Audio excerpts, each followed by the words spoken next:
3. I'm Lakshmi, a 7th grader from International Indian Public School, Riyadh. My project is about desert greenification using seawater.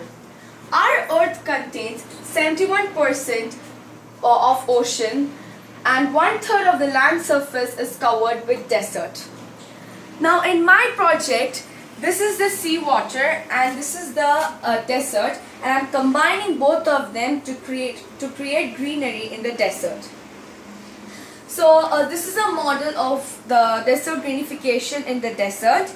This is going to be the seawater, the pump which is going to pump the seawater into the this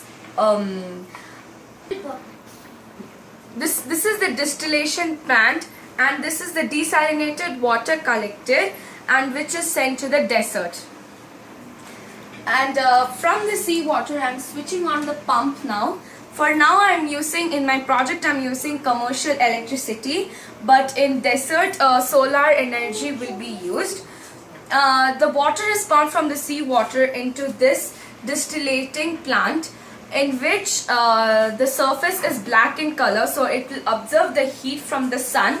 And since it absorbs the heat from the sun, the water gets heated and thus it gets evaporated. Now I'm using the candle, but in the desert the sunshine will be used. The water gets evaporated and this is a polythene film cover. This polythene film cover, when the water touches its cool surface, it gets condenses and gets collected in this tank. This is a desalinated water which is then connected by a pump towards to the desert. So you see this working model of mine, it ends the process by supplying the water throughout the desert. In the desert, dripping irrigation can also be used, and in this, as you see, there are grasses grown. But in the deserts in different parts of the world, many types of trees can be grown, like eucalyptus trees, pine trees, oak trees, tomatoes, eggplant, potatoes, wheat, and many other plants can be grown. And this desert greenification is very useful and has lots of advantages. The first and main advantages is that it reduces food crisis.